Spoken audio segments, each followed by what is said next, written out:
Hey guys, how's it going? Today I'm looking at Killing Floor 2. Really a really fun game right off the bat. Like Killing Floor 2 is surprisingly a lot of fun.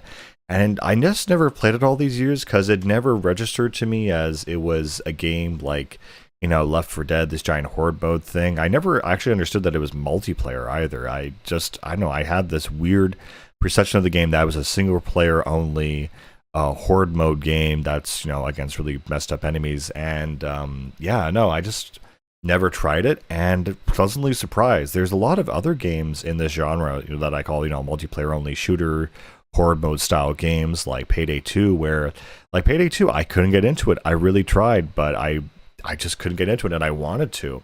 And with this game, I didn't want to get into it, but I did. It's one of these games where it's super easy to pick up. It's super fun to just play it for like a few minutes or a few hours. You can do like a short round or a longer round, and it feels really, really good.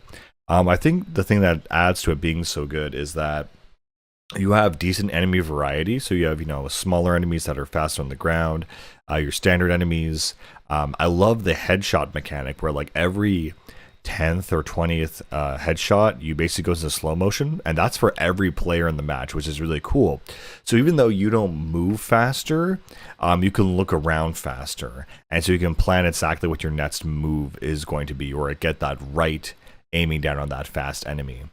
Of course, there are kind of mini bosses, and I think the other really smart thing about this game is just the fact that after each wave, the upgrade station slash store will move around the map, and there are also alternative objectives where it makes you defend a certain point some waves for extra cash.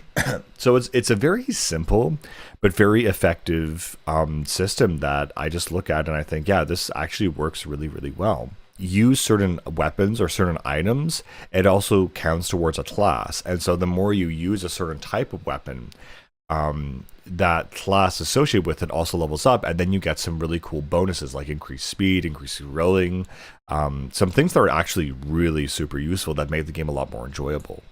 The other thing that also really surprised me is just on the weapons, how many weapons there are in this game. So that's actually my one complaint about Killing Floor 1, that I really, frankly, I like the audio design, the style of game, almost, and the atmosphere better than Killing Floor 2. I honestly think the sound design, especially, like, even the starting pistol sounds really powerful, while in Killing Floor 2 it feels a bit toned down, feels a bit, so-so.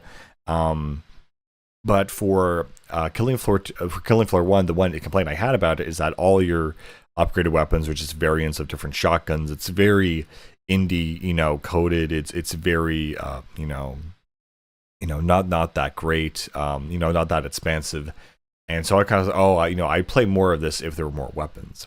And so Killing Floor 2 is that solution, but it's just ironic or funny that unfortunately it came at the cost of the audio design. That when you add so many weapons, that you kind of have to balance everything, and everything kind of feels less powerful, kind of. But you can see how Killing Floor 2 became this long running. And so, yeah, the amount of weapons in Killing Floor 2, there's probably like at least 200 of them. It's frankly insane. And they're all kind of divided by their specific class. So, for example, you're going to have SWAT weapons, sharpshooter, gunslinger, which are all the different kinds of pistols, explosive ones, medic weapons, whose alt fire does healing, potential. There's also melee weapons for berserker.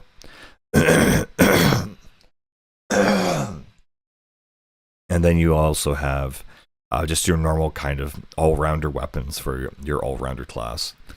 Of course, you have grenades, and there are EMP grenades, fire grenades, frost grenades, etc. There's a whole slew of different, items and effects. And now everything, there's electric weapons and all these crazy things. And some of the weapons are genuinely really, really cool. I forget what it's called, but it's some kind of like Zap Master or something, or some kind of electrical weapon that has like this purple DNA strand, spinning inside of it, and it really has a cool function as well, as that it'll act as a normal electronic bullet weapon, but you can also charge it up, and when you release it, it releases this stream of energy basically that is super super cool. But yeah, no, I was really impressed with how many weapons were in Killing Floor 2. And even though I didn't like the basic gameplay as much as Killing Floor 1, it kept me coming back just to like try each weapon. And so to try each weapon, it probably took me around almost 3 days of actual playing, because it works very similar to Counter-Strike or Almost Nazi Zombies, where, at the store, each weapon, has a certain cost. And so you need to buy certain weapons you've obviously already used, and then rack up kills with those, and then sell those weapons to potentially get the better weapons. And so the classes are kind of around the cheapest weapons, like level 1, are around 600. Next up is like 1,100, then 1,500, then 2,000 is where most of the weapons are. And I think there's one exception where the sniper in the game is 2,500, and so it's kind of like it has ultimate penetration, ultimate power, stopping power. I didn't find it that effective or useful though, because you only get 1 round per chamber, and so it's very slow and ineffective. And I think there are some other weapons that are honestly more effective, like I think the gravity gun was super cool. The grenade launcher felt super super overpowered.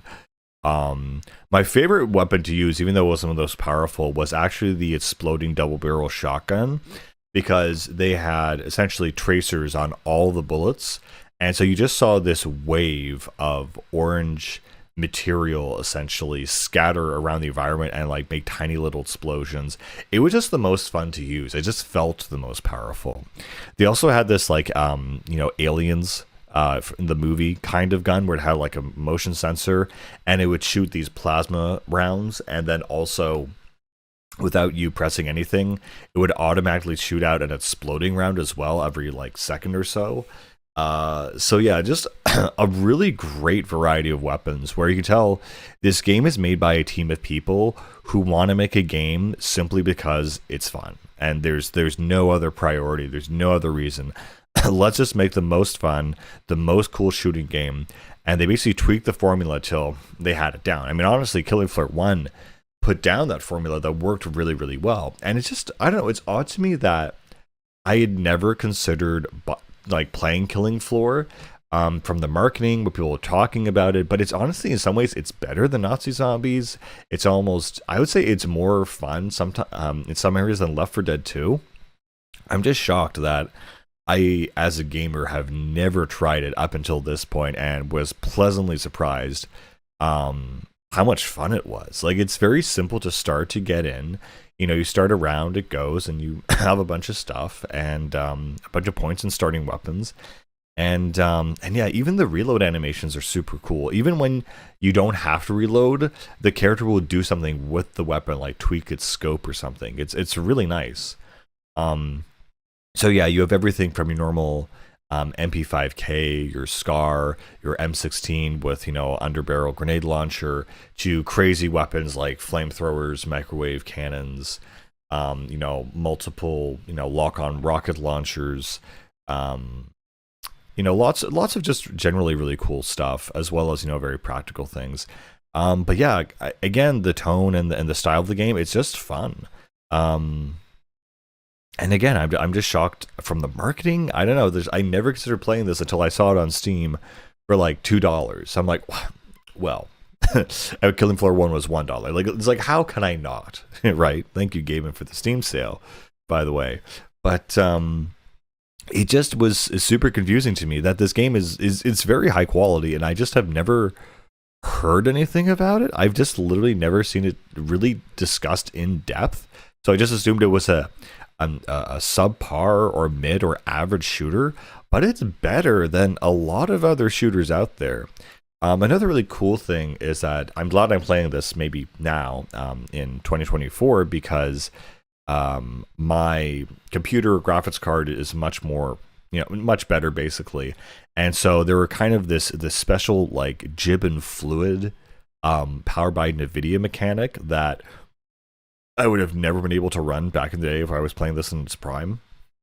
And it has a really cool effect. It really makes it look, at least the gore system, look different than other games of this genre, even though that's not really the designer point of it. I don't know. There's something very interesting about games that start off trying to be very serious about the hardcore aspects of the game, like, oh, this is so scary and we're really going to make an atmosphere.